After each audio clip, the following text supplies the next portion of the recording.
Olá, estudante do 9º ano. Sou professora Mônica Couto, da disciplina do componente curricular Geografia. Durante o período da pandemia do Covid-19, vamos compartilhar aqui alguns aprendizados e alguns temas sobre a geografia, para que quando você retorne para as aulas presenciais, você possa compartilhar com seu professor ou com a sua professora de geografia e com seus colegas tudo aquilo que aprendemos por aqui. Na aula de hoje, vamos conversar um pouco sobre a globalização e as corporações e organismos internacionais. O que então a gente vai tentar promover com essa aula de hoje? Ao final da aula, então, a ideia é que você entenda um pouco o que é esse processo de globalização e quais são as suas consequências para a nossa vida, para a economia, para as questões relacionadas ao meio ambiente e para a sociedade em geral. Nós vamos também compreender o papel dessas corporações internacionais que acabam surgindo com esse fenômeno que é a globalização, né, de interligação entre os diferentes espaços. Então, quais são os papéis dessas corporações internacionais nesse cenário onde todos os países se veem e estabelecem algum tipo de interdependência? Para a gente começar, eu te desafio a observar esse mapa. Esse mapa mundi aí, ele traz a expansão de uma rede de fast food no mundo, que eu acredito que você saiba qual é, mas daqui a pouco a gente revela que rede é essa. Os círculos aí, eles representam então a dimensão, a quantidade de estabelecimentos que essa rede de fast food tem em cada país, em cada continente. Então, a leitura que você deve fazer da legenda desse mapa é aquela: quanto maior o círculo, maior o número de estabelecimentos dessa determinada empresa. Quanto menores os círculos, menor é o número de estabelecimentos. Diga-se de passagem que o Brasil está aí na casa de uns 1.000 estabelecimentos dessa rede de fast food. Se a gente pensa, por exemplo, o Japão ou o próprio Estados Unidos, de onde a rede é originária, a gente tem mais de 3.600 unidades. Como o fenômeno da globalização, e aí agora para a gente problematizar um pouquinho, né? Como é que o fenômeno da globalização propiciou a expansão dessa rede de fast food por todo o mundo? O que você acha que fez com que, quais características que o fenômeno da globalização traz que permitem a ampliação de uma rede de fast food, ou podia ser de uma empresa, né? E aí a gente já está dando uma deixa aqui para as multinacionais e as transnacionais, né? Que são aquelas empresas que têm sede em um país, a matriz em um determinado país e as filiais espalhadas pelo mundo. Aqui, então, a gente tem um exemplo já de uma característica da globalização, que é essa da expansão da industrialização para diferentes territórios. As indústrias, elas crescem. E aí, a expansão dessa indústria específica, que eu acredito que você já tinha pensado, e que aqui na imagem você vai saber qual é, né? Que é o McDonald's.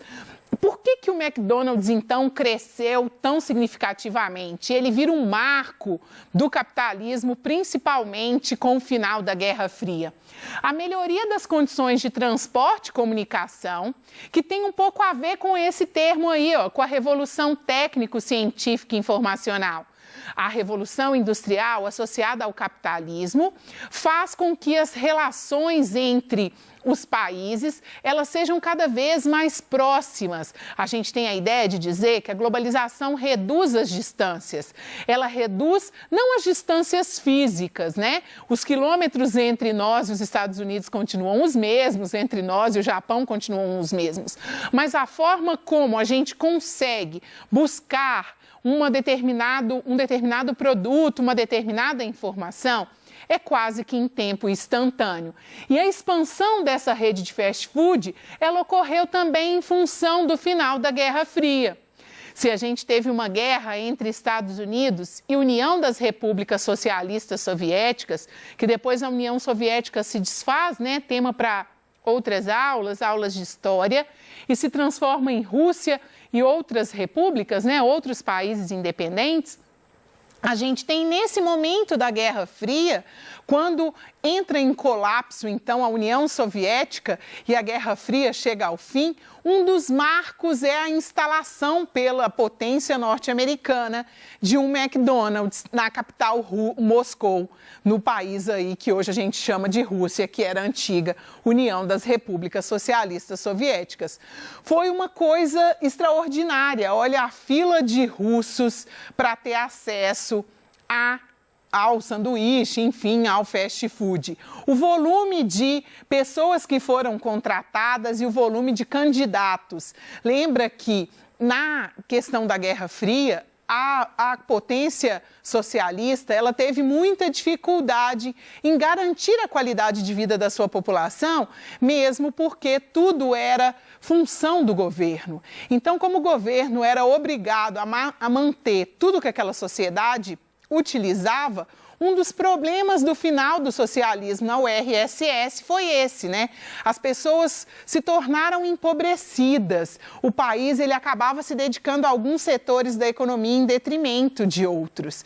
Então, aqui a gente tem um exemplo de como o capitalismo e como a globalização atua, né, no mundo assim. E afinal, então, o que é globalização?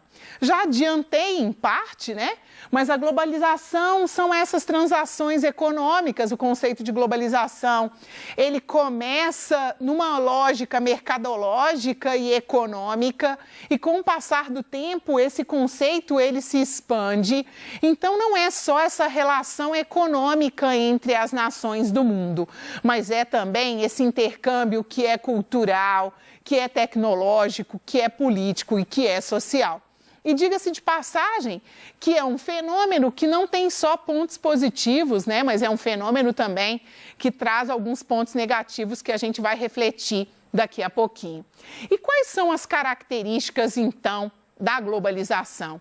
A globalização tem como uma das principais características essa formação, esse fortalecimento das relações internacionais, que passam um pouco pelo surgimento das empresas multinacionais, também definidas como transnacionais.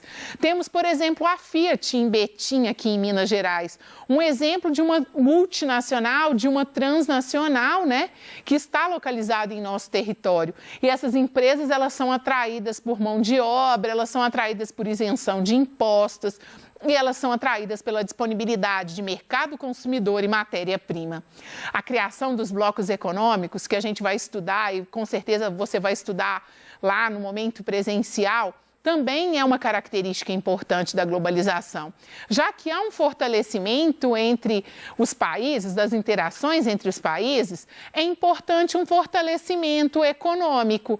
Então, esses blocos econômicos, eles vêm para facilitar essas relações comerciais, mas eles vêm também para fortalecer a economia daqueles países que são membros. O avanço tecnológico, a revolução técnico-científica e informacional, né, que passa pelas descobertas científicas, pelos avanços da tecnologia, eles fazem com que a gente tenha acesso rápido a uma enormidade de conteúdo, de produto, de informação. Então, o volume de informações e a associação entre os países, ele se intensifica com a globalização. Lembra que eu disse que todos os fenômenos, eles têm pontos positivos e pontos negativos? Então, vamos pensar quais são os pontos negativos da globalização.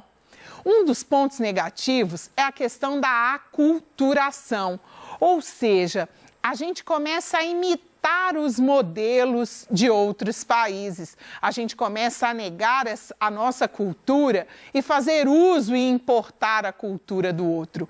Então, é importante chamar a sua atenção que não é um impeditivo, não é um impedimento você, de repente, curtir uma música internacional, não é um impeditivo, de repente, você utilizar um estilo de alguém que te inspira de outro país ou, né, de outra nação. Mas é importante você pensar o quanto a gente tem de variedade cultural e não fazer a negação dessa cultura que a gente tem. Para a gente também não se transformar em marionetes. É comum a gente ver uma charge, né, que a gente vira um bonequinho na mão do capitalismo, porque é possível você construir o seu próprio estilo. Não é preciso, para ser aceito ou estar na moda, de repente ter o celular da última geração. Então, vale a pena a gente pensar que a gente precisa manter as nossas tradições e a nossa cultura. A concentração da riqueza, se existem as empresas multinacionais, e como eu dei o exemplo, como eu dei o exemplo da Fiat aqui em Betim, né, um município mineiro, não necessariamente tudo que é produzido fica em Minas, né? Grande parte do que é produzido e da quantia financeira que é gerada é mandado para o país de origem, né? Então, só 25% dessa riqueza toda que é produzida nessas multinacionais, e aí também não é só a Fiat, né? A gente pode dar exemplo de várias, é levado para o país de origem. Então, um outro ponto é a exploração excessiva do meio ambiente, né?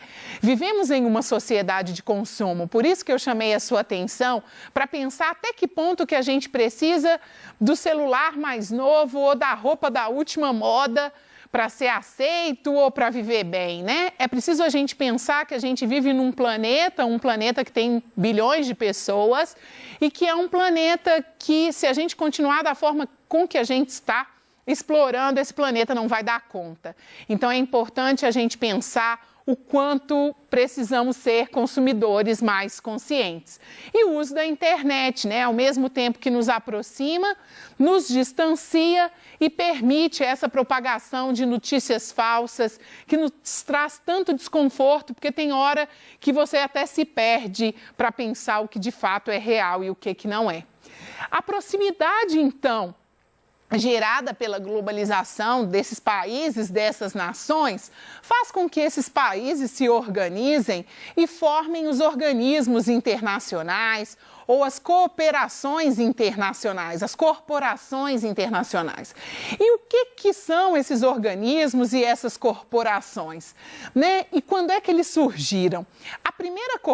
O primeiro organismo internacional que a gente tem notícia foi criado lá no século XX e que foi a Liga das Nações, mais precisamente em 1919, momento em que a Primeira Grande Guerra, né, a Primeira Guerra Mundial, tinha chegado ao fim e os países eles se organizam para pensar um grupo para não permitir que outras guerras acontecessem. Você vai me dizer, não deu certo, né? De verdade, não deu certo. Tivemos a Segunda Guerra Mundial em 1945. Mas nem assim os organismos e as corporações internacionais deixaram de serem criadas e existem até os dias de hoje. Então, após a Segunda Guerra Mundial, surgem algumas organizações, Tratado do Atlântico Norte, né? A OTAN, que é uma organização que pensa essa segurança internacional, tem como principal país os Estados Unidos e pensa muito essa questão da fronteira e do território e dessa defesa militar. Temos também a Organização dos Estados Americanos, a Corporação para o Desenvolvimento Econômico, que é a OCDE, né, que a gente ouve dizer muito quando o assunto mundial é economia.